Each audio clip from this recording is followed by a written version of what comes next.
Mm, I love you. I'll be right back. I'm gonna go get the kid from school. But I gotta pee first. That was the last thing I said to my wife. Because while I was going to pee, I heard screams and felt every hair on my body bristle. I could smell burning and feel the heat. Then I heard it. Shrill, strained, desperate, terrified. I need my kid for this.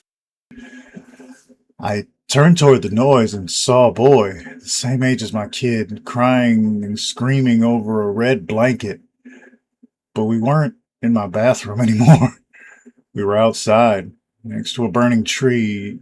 It was surrounded by a patch of forest that had become consumed by fire, but everything looked so weird. Some of the trees were enormous, and none of them looked anything like any woods I had ever been in. I started shaking. This is new. This is not normal. I was not here. Am I now? Is this real? Right. Kid first. Reality when we can get to it. As I look closer at the kid, I notice the blanket has white edges and the red is coming off on the boy. Oh no.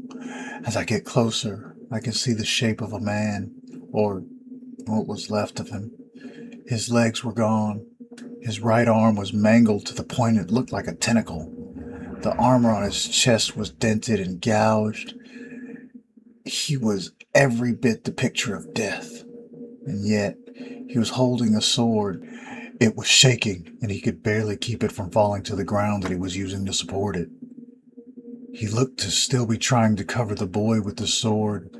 I started to cry because I knew what this was, and I know that I can't do anything about it. But before I got to the kid, I cleared my eyes and voice. Sir, you're going to be okay. We're going to get you help.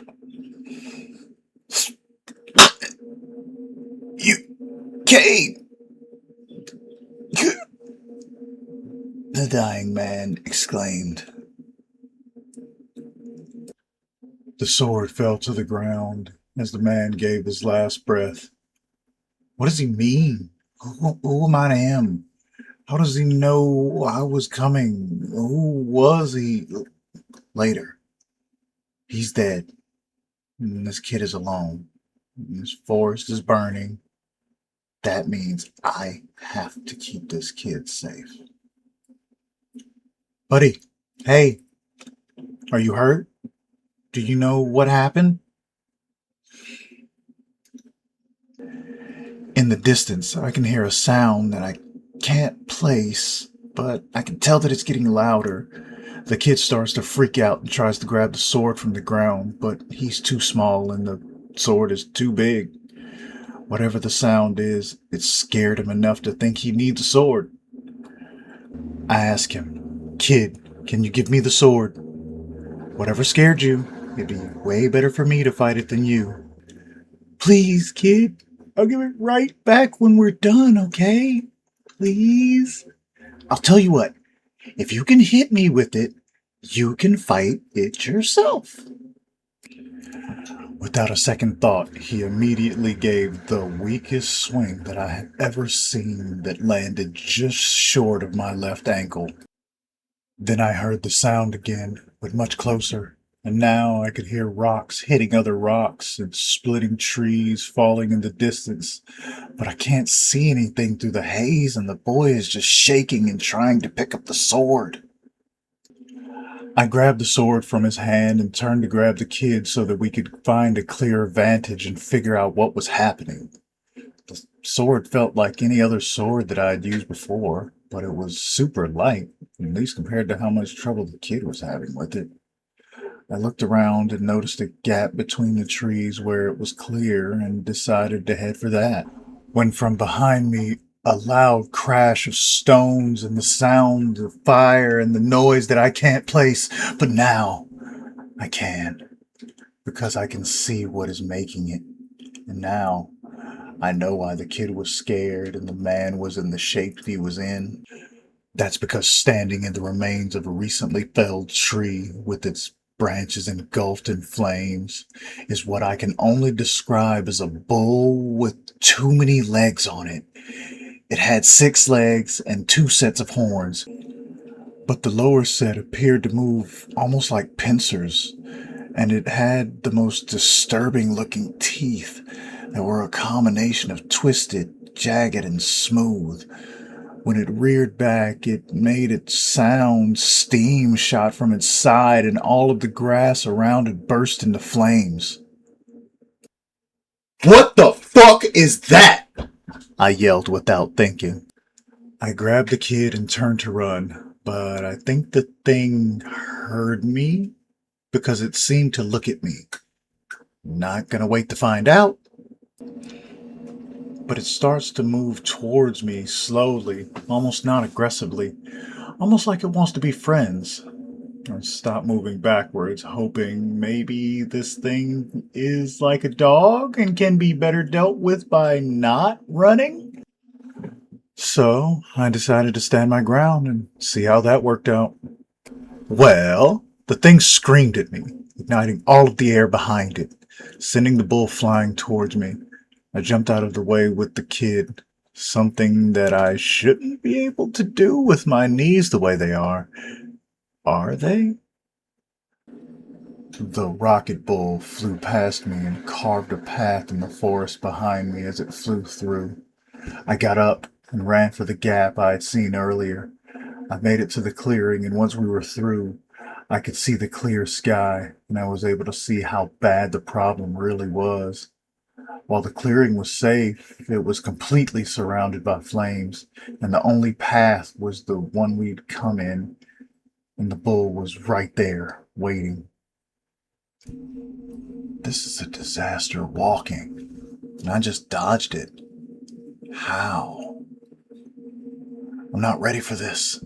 This is too much. I need a second. I don't have. Kid first. I see the bull turn. I don't think it liked that it missed me. Seems like it's my turn. I spotted a large tree out of the corner of my eye and decided that I needed to find out how strong this adrenaline is making me. I ran as fast as I could to the tree and grabbed the kid off my back as I jumped past the tree and put the kid on a branch as I bounced back off towards the bull to keep it from going past me. I can do this now. Yesterday? Hell no. I could barely run a block anymore. My knees were going, and I hadn't worked out in years, so I'm nowhere near as strong as I used to be. But now, the way I feel, I don't know. My knees don't hurt. My vision is clear. I was wearing my contacts. I feel lighter and I'm not winded, even though my heart is racing and I've been running and jumping around for the past however long it's been. I managed to jump out of the way, but the heat and the smell from the passing bull choked me and took the wind from my thoughts, so I didn't notice that my pant leg was on fire right away. But it went out when I landed and rolled to recover. Dodging is out. I can't get close enough to counterattack when it charges, and even when I dodge, I can barely breathe to recover, and now I'm vulnerable to a second attack. I'm lucky that for whatever reason this thing isn't sticking after it charges. Whatever, I gotta take advantage of it. I have to attack. But how? Where? What can I do? I need to focus. What is this thing? It fights like a gun. It has a build-up period like a loading time while it recovers and aims. Rocks bounce off of its front and upper body. I think it might be armored. Is it everywhere? Can I cut it at all? I'm still holding a sword. It's not a great sword. It's pretty beat up. There's no wrap on the handle, so it's hard to grip. The guard is missing and it looks like it was repaired with 2 sticks tied together. But the blade is immaculate. It's shined with the love and care of a prized possession. You sword can see that it's sharp, but you can tell that it was mended to fix several dents, but they were so well ground that they almost fade into the taper. This is a second-hand sword. Hmm. Well, at least it looks sharp. Now, can you cut that thing? You better not answer that. I can't take that right now, too. One problem at a time. Now, let's get to work. I need to get in close while it's still. I run in. Fast. Too fast. I'm there before I know what to do next. I swing the sword and manage to hit the side of its second set of legs, and the blade cuts into the backside of the monster, cutting the tendons from its leg, causing a spray of the reddest blood that I have ever seen. And when I pulled the sword back, it burst into flames. The monster reared from the attack, and I couldn't think of anything else to do because I didn't know how long this sword could be on fire. So I just started stabbing at the monster's side with the sword, and one strike sunk into the monster's underside where the now dangling leg connected to the body. And more of the super red and more of the flaming sword that I was trying to fix. I was getting frustrated. I was getting scared. I was getting sloppy. And then I was getting eaten. In the split second that I had been stabbing at this thing, it had cocked its head and swatted me with its pincer horns. I flew into the air and was immediately grabbed by my right leg by these ungodly teeth. I could feel the bone crushing and the meat split, but the pain didn't come. Not like it should. How can I think like this? Later. Survive, then think about it. I'm in its mouth. Cut its neck. Nothing. The lips? Nothing. The face? Nothing. Let me go! I can't keep my composure. My strikes are becoming faster and stronger, but more frantic and not aimed. Then I felt it. The blade sunk into something, and the monster reacted. Its gums. The gums. The bull opened its mouth in response to the stabbing, and seeing the only opportunity I felt like I would ever get, I took what was left of the flaming, not so great second-hand sword and pushed with every last bit of strength that I thought I had into the mouth of this monster, and the sword sunk into the roof of the monster's mouth. And I kept pushing and pushing, but the sword didn't come out of the other side of the monster as it fell, but it kept going in, and the fire was burning, and the super red was getting on my clothes, and they were igniting. So I had to let go of the sword, hobble to stop, drop, and roll to put the fire out. It's dead. Is it dead? Please be dead. Please be dead. Please be dead. The air around the body was still hot with the vapor of the blood, but the only thing burning was the sword. The makeshift guard completely reduced to ash, and the blade charred black from the heat. I need to get it back for the kid, I said, not thinking how exactly.